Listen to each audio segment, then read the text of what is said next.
Welcome to Sales, Fails, and Prevails. I'm your host, Alistair. Today I have a guest, Jody Brandstetter, who we were just chatting about, has an extra T in her name because she's out there setting employer brands. So she could be employer brand setter, but and maybe it was just fate that she ended up in what she's doing now as the Chief Talent Strategist over at Lean Effective Talent Strategies. Jody, thanks so much for being here. Thanks for having me. Awesome. Let's start with a fail tale. What do you have? Well, first, I have lots of fails, but we're just going to talk about one. And that was where I failed a candidate. I was working on a software developer position that had a really difficult technology stack. It was a very specific kind of software as a service package that we were looking for. I joked that there was maybe 5 people in the country that understood what I was looking for. And I was able to find this amazing candidate who actually worked for the company who created this software. And he was very passive, did not want anyone to know that he was having a conversation with us. And we got to the final step of offering it to him. And the COO of our organization heard about this situation and felt like it was necessary to let the CEO of the company know that we were extending an offer to this candidate, which ended up causing a lot of issues. The company that he was working with decided to counter and informed him that we told them that he was interviewing with us. And the candidate decided to stay. And I lost a relationship there because, it was my responsibility to make sure that everyone knew that he was making this a confidential search. And I don't think I did a good job at that. So that was a big fail. Yeah, that's unfortunate. People are like, don't tell anybody I'm leaving, because you can count some drama inside. But at least, I guess the good side is he did get a counter offer, and maybe he played your company. Was like, don't tell anybody. Wink, wink. Maybe. I mean, he seemed pretty genuine, though. I really do think I failed him, and I learned definitely to make sure that I communicated that kind of information to a hiring manager and emphasized it throughout the process moving forward.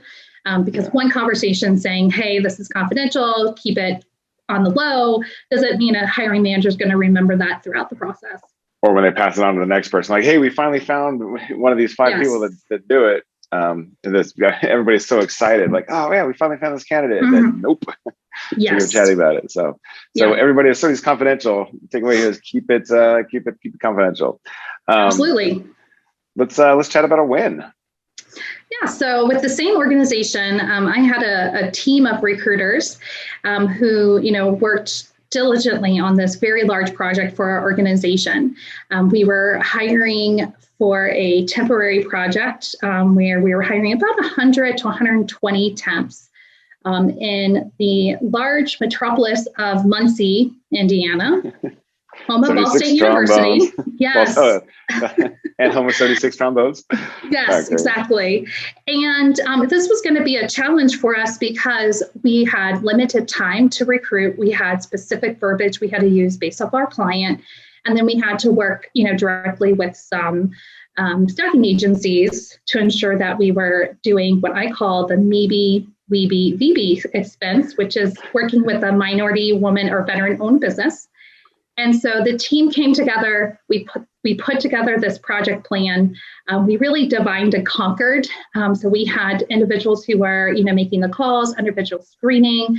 We had people who were driving up to Muncie to help with the on-site experience. We worked really hard with the hiring managers to make sure they knew exactly what they should be doing in the interview. And we were able to successfully hire the group that was able to do that project for us in the time frame that they gave us. And the hiring manager was so excited that he actually did a recognition for us to leaders, which, let's be honest, HR and talent don't usually get recognized. So that was a huge honor for myself as well as my team. Excellent. It sounds like a really quick ramp up for a large volume of hires. Did I catch that correctly?